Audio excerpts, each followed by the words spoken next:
시청자 여러분 안녕하십니까? VOA 모닝뉴스 시작합니다. 미국과 북한의 첫 정상회담인 싱가포르 정상회담 2년을 맞아 보내드리는 특집 보도. 오늘은 세 번째 마지막 순서로 싱가포르 회담 이후 현재까지 경과를 통해 장기화되고 있는 교착 상태와 접점을 찾지 못하는 현재 상황을 짚어봅니다. 지다겸 기자가 보도합니다.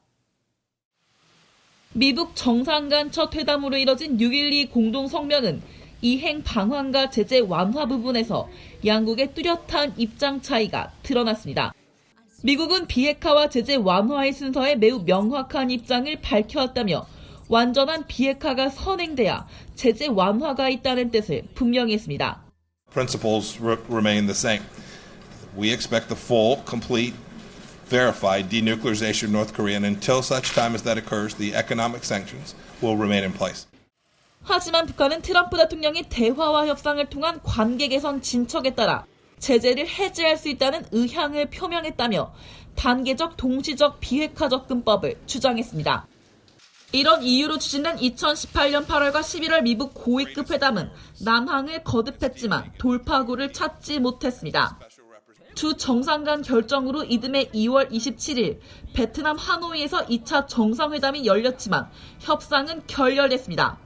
Basically, they wanted the sanctions lifted in their entirety, and we couldn't do that. They were willing to denuke a large portion of the areas that we wanted, but we couldn't give up all of the sanctions for that. 당시 리용호 북한 외무상은 북한은 전면적인 제재 해제가 아니라 유엔 안보리 대북 결의 중 민수 경제와 인민 생활에 지장을 주는 항목들에 대한 부분적 해제만을 요구했다고 주장했습니다. 하지만 해당 부분은 사실상 모든 제재 해제나 다름없다는 전문가들의 평가가 나왔습니다. 하노이 정상회담이 결렬된 후 북한은 미국의 새로운 계산법을 요구하며 연말까지 용단을 내리라는 연말 시한을 설정해 압박했고 이후 잇따라 단거리 미사일을 발사하며 긴장을 고조시켰습니다. 이 사이 트럼프 대통령과 김 위원장이 6월 30일 판문점에 다시 만나 실무협상 재개에 합의했습니다. 하지만 석 달여 만에 열린 스톡홀름 실무회담은 합의 없이 또 결렬됐습니다. 이후 김 위원장은 지난해 말 대북 제재에 대항한 정면 돌파전을 강조하며 전략무기 개발 지속이라는 위협적 메시지를 보냈습니다. 미국은 북한의 협상 복귀를 촉구하고 있는 가운데 트럼프 대통령은 올해 국정연설에서 처음으로 북한 문제를 언급하지 않았고 최근 트위터에서도 북한 문제를 거론하지 않고 있습니다. 이런 가운데 싱가포르 정상회담 2년을 맞아 미국 국무부는 북한의 밝은 미래를 강조하면서 의미 있는 협상에 전념하고 있다는 입장을 밝혔습니다. 또 제안은 아직도 협상 테이블에 있으며 싱가포르 정상회담에서 약속한 모든 사항에 대해 균형 있는 합의에 이르기 위해 유연한 접근을 취할 용의가 있다고 밝혔습니다.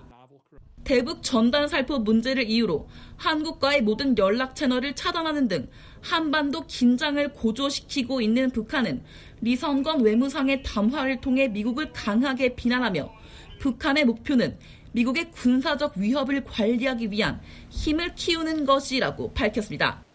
그러면서 정상 간 친분 관계가 유지된다고 해도 실제 관계가 나아진 것은 하나도 없다면서 싱가포르에서 악수한 손을 계속 잡고 있을 필요가 있는지 의문이 든다고 밝혔습니다. VOA 뉴스 지다겸입니다. 미국 정부의 예산을 받아 북한 인권단체들을 지원하고 있는 미국 민주주의진흥재단의 칼 거시먼 회장은 최근 한국 정부의 대북전단 살포 규제가 한국의 민주주의와 표현의 자유를 해친다며 유감을 나타냈습니다. 거시먼 회장은 11일 VOA와의 인터뷰에서 한국 정부가 북한을 달래려고 했지만 평화를 도모하기는커녕 한국의 민주주의와 표현의 자유만 손상할 것이라면서 한반도 평화의 가장 큰 위협은 대북전단 살포가 아니라 북한의 핵무기며 대북전단이 한국 접경지역 주민들에게 위협이 된다는 한국 통일부의 입장은 터무니없다고 말했습니다. 거시먼 회장은 그러나 이와는 별개로 대북전단 살포가 가장 효과적인 정보 유입 방법이라고 보지 않기 때문에 민주주의진흥재단이 대북전단 살포를 지원한 적은 없으며 재단은 가장 효과적인 최고의 방법을 지원한다고 주장했습니다. 미국 민주주의진흥재단은 국무부로부터 예산을 받아 북한 인권단체를 지원하는 비정부 기구로 2016년부터 4년 동안 대북 인권단체에 1,122만 달러를 지원했으며 이 가운데 약 20%는 북한의 외부 정보를 유입시키는 정보 자유 분야인 것으로 알려졌습니다. 신종 코로나 바이러스의 전 세계 확산을 계기로 역내 적성국들의 생화학전 위협에 대한 대처 방안을 재조명해야 한다고 미국과 일본의 전직 고위 국방 관계자가 밝혔습니다. 앞서 미국 의회에서는 북한 생물 무기의 위험성을 간과하고 있다는 지적이 나온 바 있습니다. 김동현 기자가 취재했습니다. 스코트 스위프트 전 미국 태평양 함대 사령관은 11일 워싱턴의 민간단체인 스팀슨 센터가 주최한 화상회의에서 지금까지 생물전에 대한 전략적 대응은 군사적 시각에서만 협소하게 머물고 있었다고 지적했습니다. 그러면서 신종 바이러스 확산을 계기로 대처 방식에 대한 전방위적 안보 셈법의 변화가 필요하다며 신종 코로나 바이러스 확산이 군사적 측면에서 동맹군과의 연합훈련, 잠수함 운용 등에 막대한 피해를 줄 수 있는 점을 강조했습니다. It may not be directly focused on economies, but that's what the strategic objective is. It is to impact the economy of whoever your enemy is. 스위프트 전 사령관은 이어 생물 무기를 투사하는 적성국의 궁극적인 전략 목표는 대상국의 경제적 충격을 가하는 데 있다는 점이 그동안 간과되어 왔다며 앞으로 무증상 유발 생물 병기를 투사할 가능성에 전방위적으로 대비해야 한다고 말했습니다.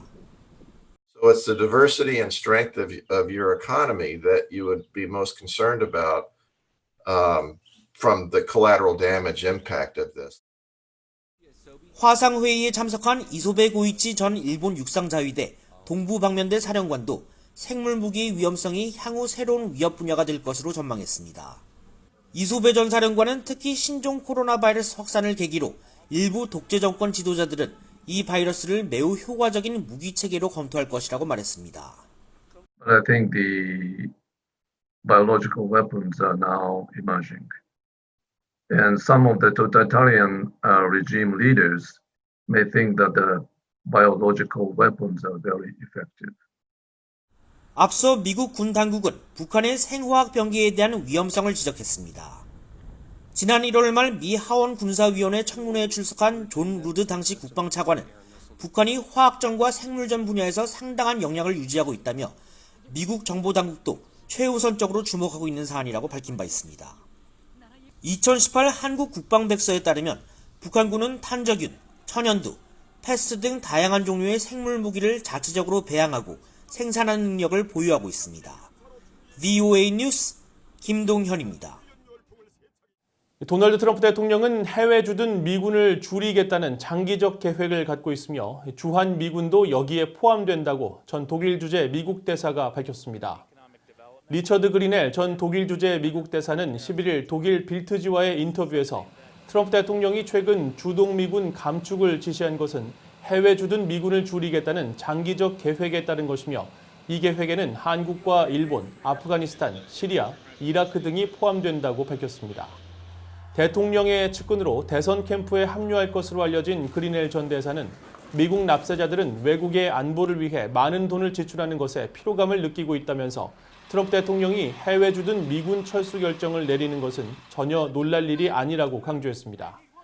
이에 대해 한국 국방부는 한미 간 감축 관련 논의가 진행된 사항은 없다고 밝히고 양국은 매년 개최되는 한미 안보협의회를 통해 주한미군이 한반도 방위를 위해 계속 유지될 것이라는 공약을 재확인했다고 설명했습니다.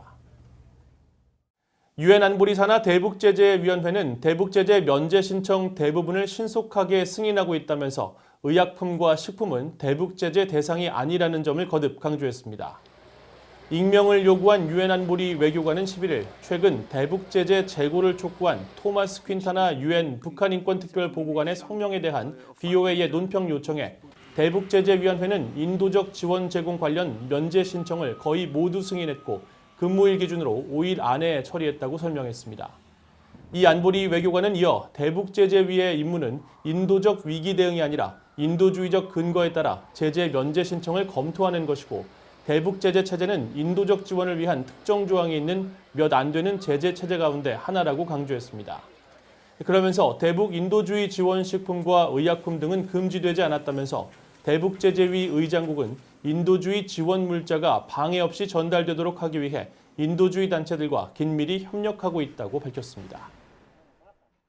이상으로 VOA 모닝뉴스를 마칩니다. 시청해주신 여러분 고맙습니다.